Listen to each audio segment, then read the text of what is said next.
Bueno, resulta que ha surgido un tema que primero publicó la revista inglesa The Economist, después lo publicó el periódico El País, también le dio cobertura al diario mexicano La Jornada, y que recientemente analizó y comentó el historiador y analista Lorenzo Meyer en el programa de Carmen Aristegui en México.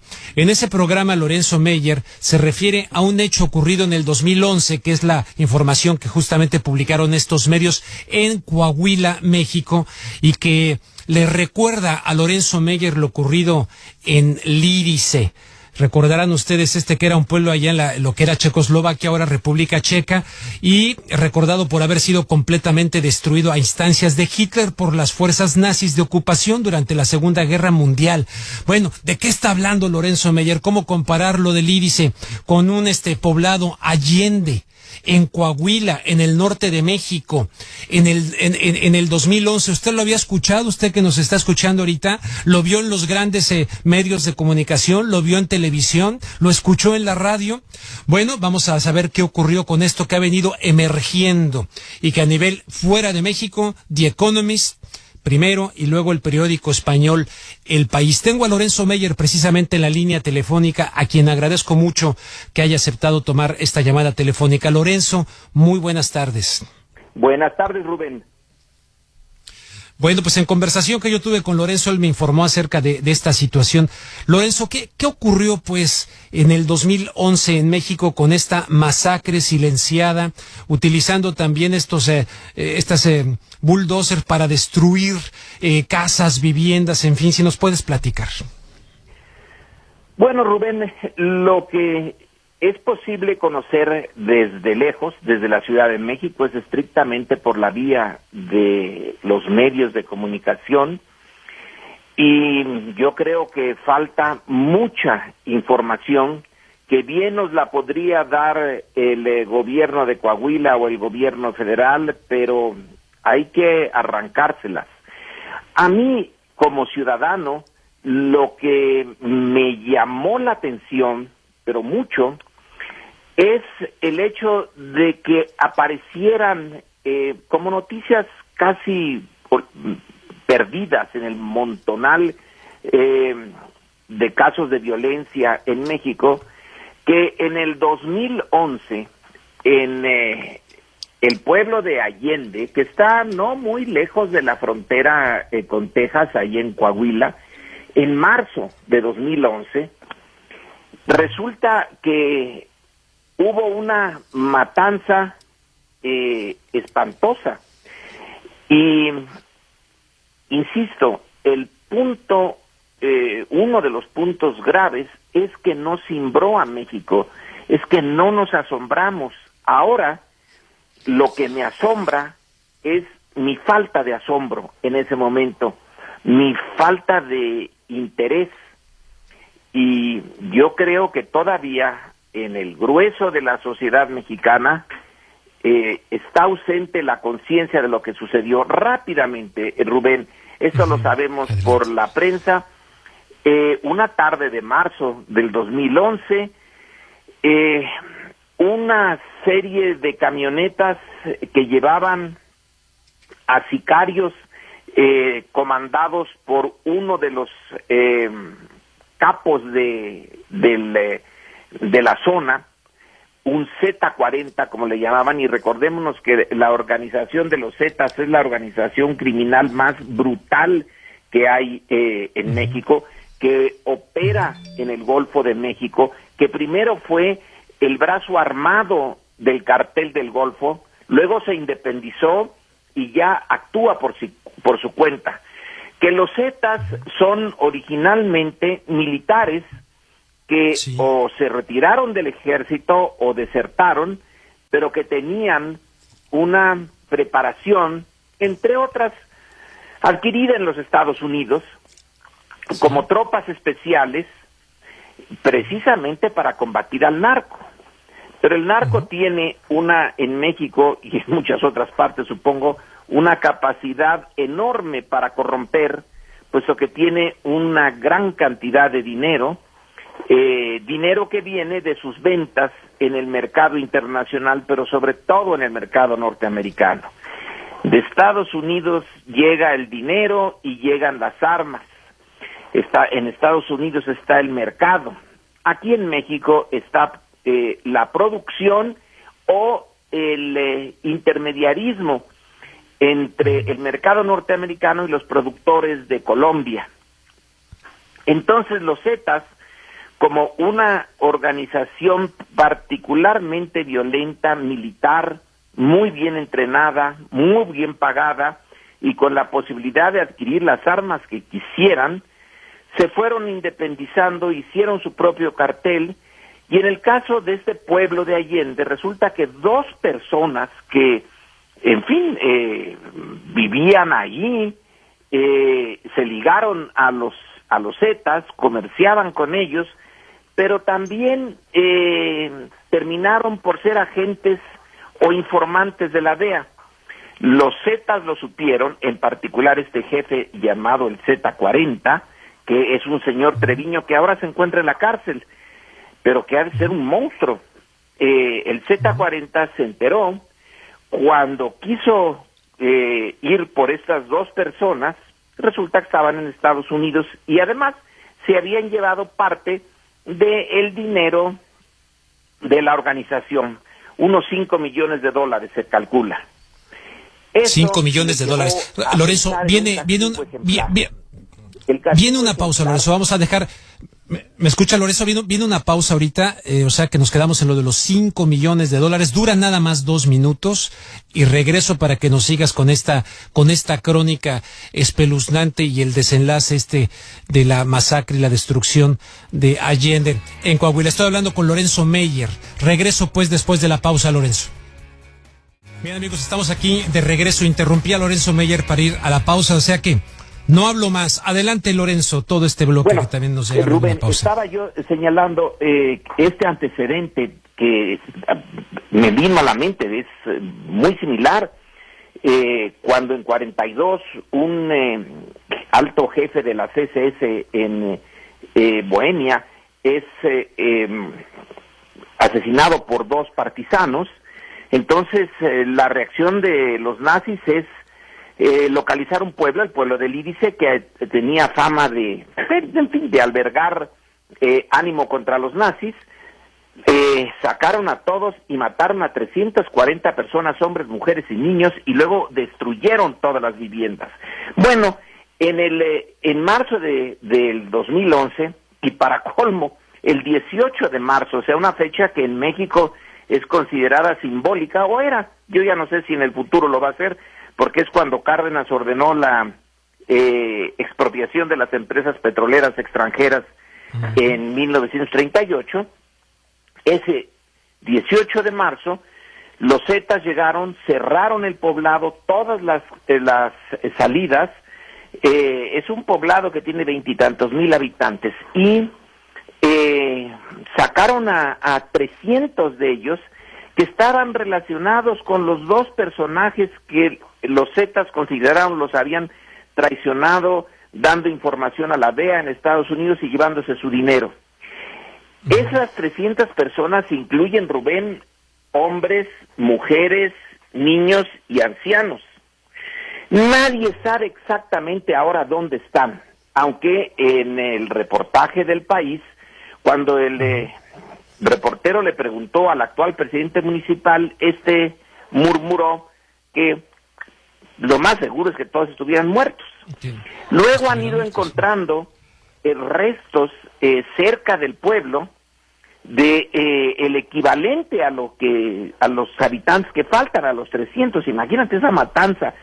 Pero no es en Lídice ni durante la guerra, sino es ahora que estamos supuestamente en paz, aunque en México sí hay una guerra interna. Y lo peor de todo es que ¿dónde estaban las autoridades? Nadie hizo un escándalo de lo que es una situación escandalosa. Es hasta ahora, imagina, ¿cuántos? 3 años después del hecho. Y sí, la autoridad investigó, pero no mucho. Y un colega mío, Sergio Aguayo, se tomó la molestia hace unos días de ver en la lista de desaparecidos que se hizo al final del gobierno de Calderón, un gobierno que se distinguió por la guerra contra el narco, y resulta que entre los desaparecidos no se menciona a nadie del pueblo de Allende, no se menciona a los 300. ¿Qué hizo entonces la Procuradora General de Felipe Calderón?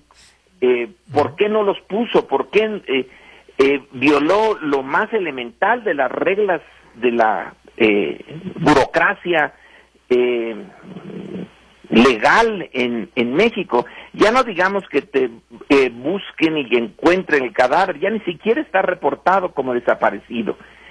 Entonces, esto que pasó en el 2011 se hizo a plena luz del día, durante varios días, porque primero se los llevaron y luego volvieron con maquinaria pesada para destruir 40 casas de ese pueblo.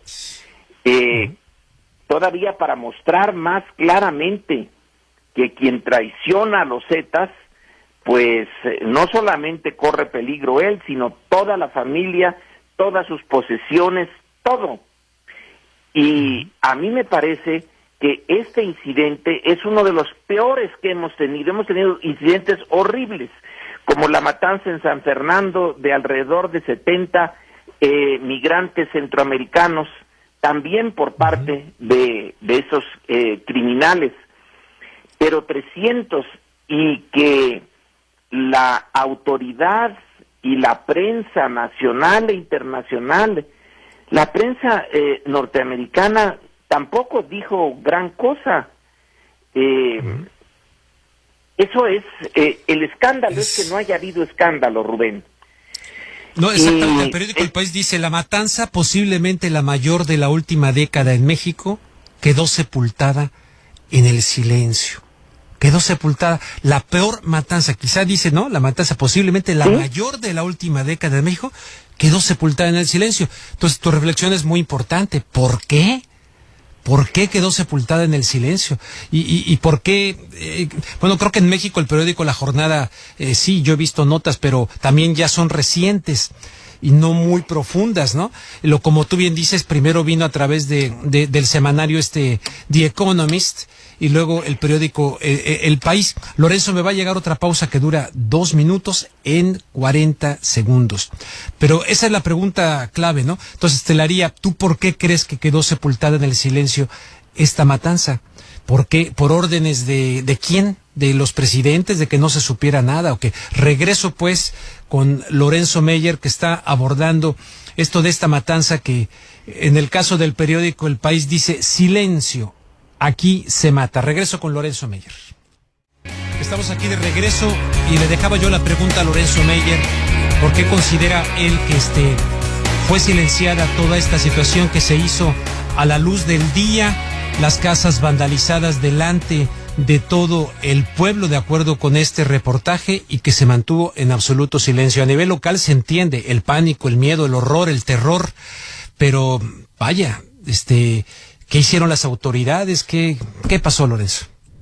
Bueno, a nivel local tienes razón, el terror, ya, ese es el concepto. A nivel nacional tenemos dos vías para denunciar esto: la vía de la autoridad, que no hizo gran cosa, y eso se explica porque el gobierno de Calderón se vio con el paso del tiempo que su gran política de hacer la guerra abierta, violenta, usando al ejército, a la armada, a la policía federal contra los narcos, no dio resultado. Y sí hubo lo que se llamó entonces daños colaterales, es decir, un montón de gentes que no eran miembros del narcotráfico, ni eran miembros de las Fuerzas Armadas, sino que quedaron en medio y eran civiles en el sentido puro del término, víctimas accidentales, inocentes, se fue en aumento. Y eso se cargó a la cuenta política de Calderón. Si al final de su sexenio se admite, se anuncia, se denuncia desde el gobierno que 300 habían desaparecido en un solo día, bueno, ya un Calderón que ya estaba bastante mal en 2011, hubiera esto producido todavía una reacción en contra peor. Y bueno, se venían las elecciones de 2012 que él en su inconsciencia pensaba todavía que ganaría su partido. Obviamente el PAN se derrumbó hasta el tercer lugar. La otra vía es la prensa nacional, Rubén. No dijo nada. Y la tercera vía, esa que cuando viene la masacre de Tiananmen en China, etcétera, hace escándalo, y la norteamericana en particular, porque recordemos que la guerra contra el narco es una estrategia sugerida y diseñada por Estados Unidos, que la iniciativa Mérida, llamada en México Iniciativa Mérida, al principio se iba a llamar Operación México, como se llamó Operación Colombia, y que consiste en darle duro a los capos de la droga, es decir, concentrar la violencia en los productores y los que son los intermediarios, pero el problema del mercado del consumidor, pues ahí sigue. Entonces, esta combinación, más el hecho de una opinión pública que ya quedó, digamos, anestesiada. ¿Cuántos muertos hubo durante el sexenio de Calderón por esa guerra? El cálculo es entre 60,000 y 80,000. ¿Cuántos desaparecidos que no sabemos nada de ellos? Pues algunas cifras, las del gobierno, dan 13,000, pero otras, las no gubernamentales, dan 20,000 o un poco más. En ese mar de cifras, esto se ahogó literalmente. Y yo me asumo como parte de los responsables, porque debimos de haber reaccionado mucho antes, pero yo ni me di cuenta de esto. En realidad fue necesario que lo viera en esas revistas extranjeras para percatarme de la magnitud del hecho. Y entonces, bueno, ya lo llevé al programa de Carmen Aristegui y ella desde luego que se metió en el tema. Pero es algo que dice mucho, tanto del gobierno como de la sociedad mexicana, como del problema mismo, de la naturaleza del narcotráfico. Fíjate, Rubén, en el caso del Lídice, México en 42 le puso el nombre de San Jerónimo Lídice a una colonia muy cercana donde yo vivo, en homenaje a los 340 muertos de ese pueblo. Se levantó un monumento. Pero, ¿qué se ha hecho en relación a los 300 del pueblo de Allende? Que no son muy distintos. Es más, en el caso del Lídice allá, en el 42, sabemos el número exacto, sabemos cuántos eran hombres, mujeres, niños, cuántos mataron en ese mismo pueblo, cuántos llevaron a campo de concentración y allí murieron, etcétera. Aquí no sabemos exactamente ni cuántos fueron, no sabemos nada. Fueron. Lorenzo, me viene otra pausa, que esta dura un poquito más, y ahorita te voy a comentar también una información que tengo aquí sobre el asunto, pero sí, tienes razón. Regreso con Lorenzo Meyer sobre este espeluznante caso que quedó sepultado hasta recientemente en el silencio. Regresamos. Bien, estamos de regreso, amigos.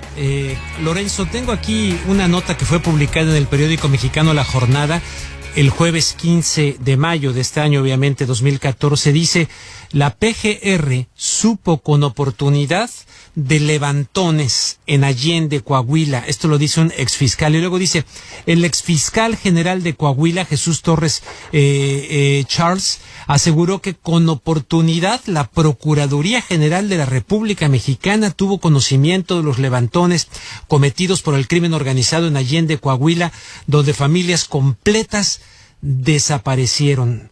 Esto publicó La Jornada el 15 de mayo del 2014. Pues sí, yo creo que aquí estamos ante un fenómeno que revela varias cosas. Tú te recordarás, Rubén, que en varias ocasiones el gobierno de Felipe Calderón rechazó y se molestaba porque se usaba el término de Estado fallido en relación a México. Pero cuando un Estado es incapaz de defender a sus ciudadanos y en estas proporciones, pues no se puede emitir otro juicio más que un fracaso enorme, y eso si somos, digamos, generosos, porque de lo contrario se le puede acusar de una responsabilidad que no cumplió, pero más bien dicho, de una gran irresponsabilidad que se paga con la vida de una buena cantidad de personas. Esto muestra el fracaso de una política, y en dónde está la raíz de ese fracaso es muy compleja, Rubén. Desde luego que está el problema de la corrupción. Ese es evidente, pero no es nada más eso. Son muchos factores que entre ellos está la presión del gobierno norteamericano. Es un problema que tampoco ese gobierno ha podido resolver, pero que como insiste en que la otra parte, y que somos nosotros, la parte débil, o Colombia, lo que sea, asuma esta guerra que llega a momentos de una brutalidad que, pues, solamente pensando en la Segunda Guerra Mundial y en el carácter de la ocupación nazi puede uno encontrar algún paralelo.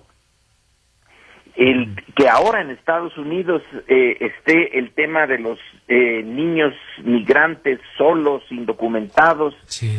Bueno, Stiglitz, el economista, que a mi juicio es un gran economista que está en la Universidad de Columbia, dio una conferencia hace muy poco señalando que el estado de guerra de Centroamérica es en buena medida lo que produce, no nada más eso, pero es una de las razones que produce esta migración que ahora tiene curiosamente a Estados Unidos o a las autoridades norteamericanas señalando que se trata de algo de seguridad nacional, y se dice desde acá, pero ¿cómo que la seguridad nacional está siendo puesta en peligro por niños? Y sobre todo de una gran potencia, pero a nosotros nuestra seguridad interna sí la puso y la pone en peligro el crimen organizado, que tiene recursos que saca de México y del mundo externo, básicamente de su comercio con los Estados Unidos.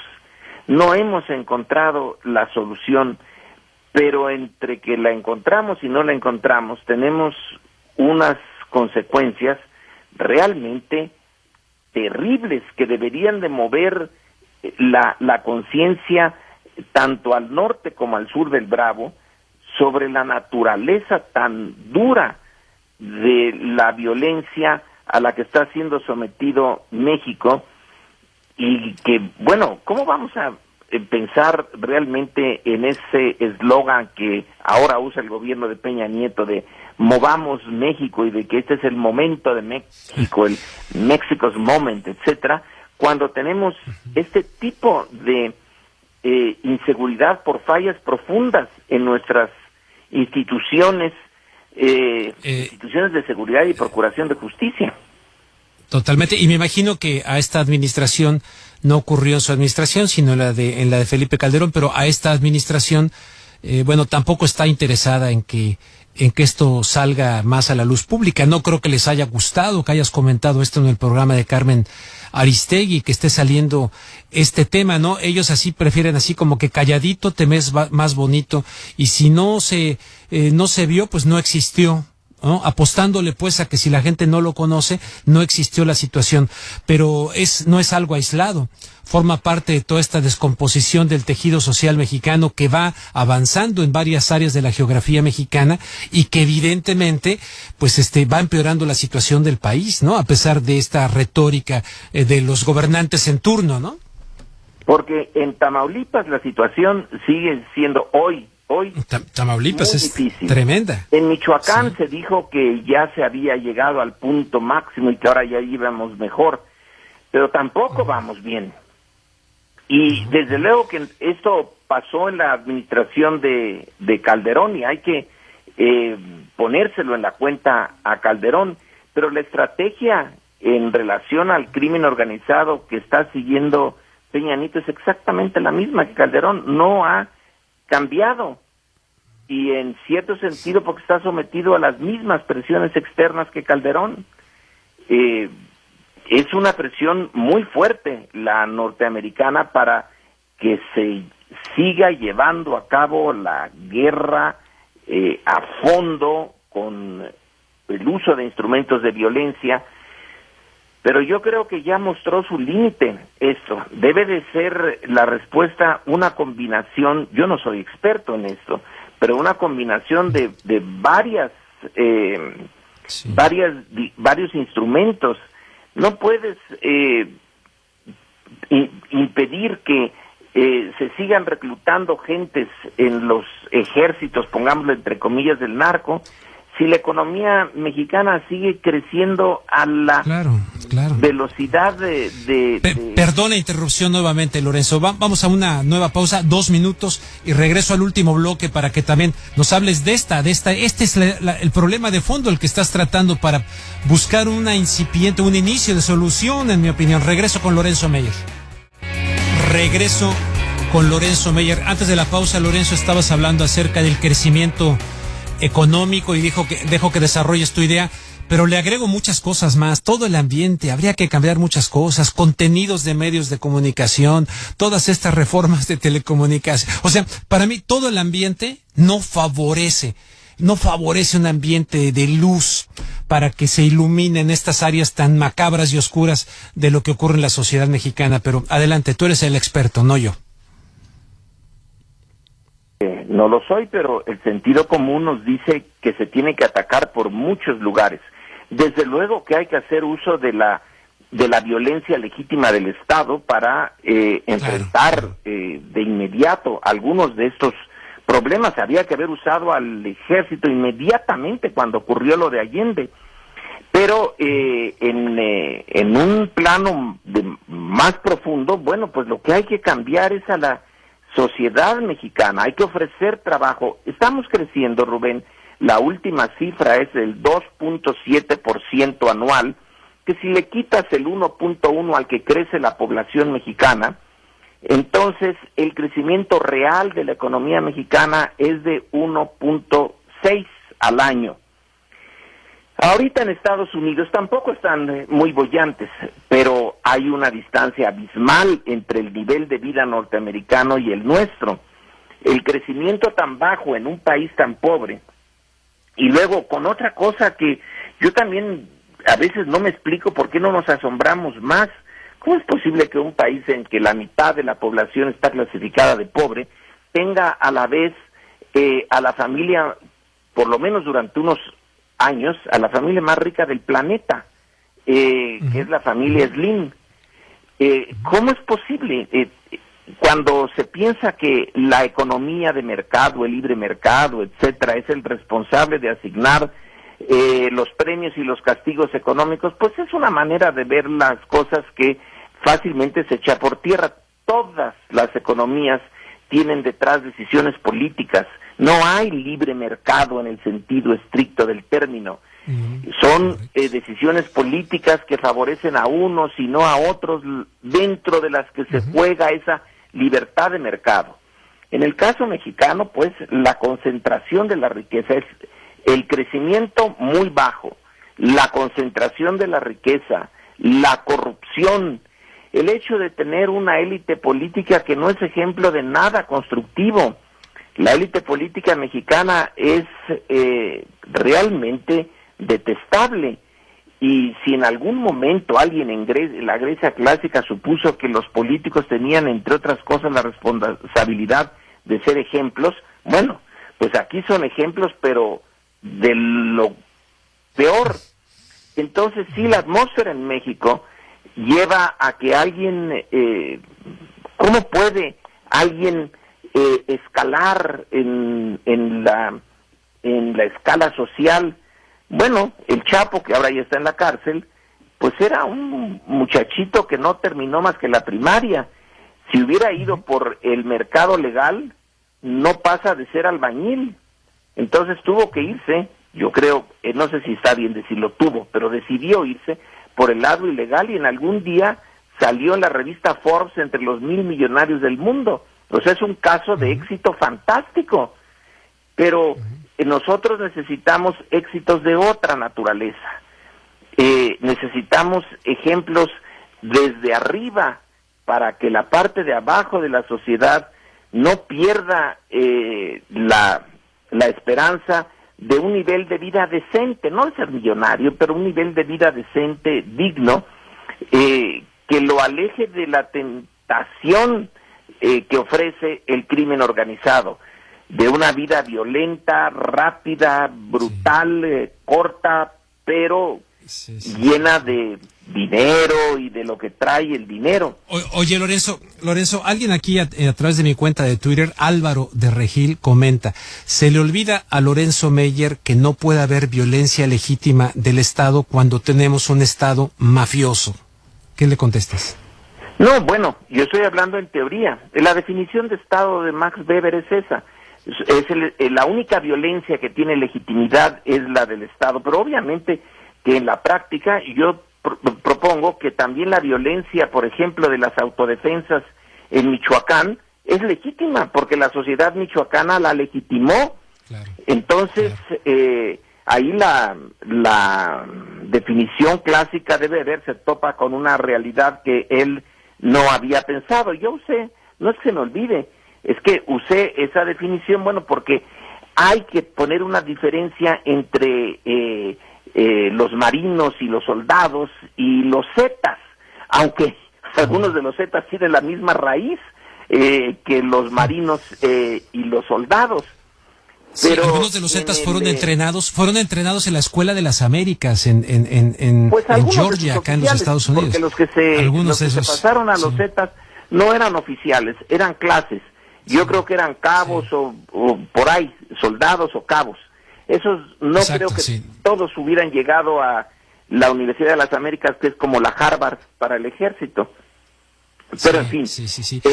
Oye, viene una nueva pausa y todo el bloque que sigue te lo dejo íntegro también a ti para tu conclusión. Aguántame tantito, porque yo te voy a cortar la idea aquí. Es que hay tanto de qué hablar de esto y las causas estructurales, pero sí, yo entiendo el sentido por el que va esto de Álvaro de Regil, ¿no? Él le llama aquí, dice, detestable élite política, eufemismo de Lorenzo Meyer para referirse a escoria ladrona, dice, bueno, regreso después de la pausa. Bien, pues aquí de regreso, Lorenzo, y te dejo todo el bloque para que tú nos ofrezcas una conclusión. ¿Cuántos minutos tenemos, Roberto, en este bloque? Son 6 minutos en este último bloque. Bueno, quiero también que tú me hagas las observaciones y preguntas. Esta que me acabas de hacer de alguien que te manda por Twitter un comentario señalando que el Estado en México es un Estado mafioso y corrupto. Sí, y no hay que generalizar. Yo provengo de una institución, el Colegio de México, que ha preparado funcionarios para el Estado. Yo nunca he sido funcionario, pero reconozco que algunos de mis estudiantes son gentes preparadas, honestas y con ganas de hacer las cosas bien. No todo el aparato del Estado está podrido, pero en general la dirección de que quienes toman las decisiones, si no son directamente corruptos, aceptan la corrupción, y en general el Estado mexicano está siendo reprobado por la ciudadanía, y no lo digo yo, lo dicen las encuestas. La última encuesta, es curioso, la saca el difunto Instituto Federal Electoral, que ahora se llama Instituto Nacional Electoral. y es un informe, se llama Informe México, sobre la calidad de la ciudadanía. Y ahí viene unas encuestas en donde una muestra representativa de ciudadanos mexicanos hacen un juicio sobre las estructuras del Estado mexicano, y santo cielo, sale una cosa pero perfectamente desafortunada.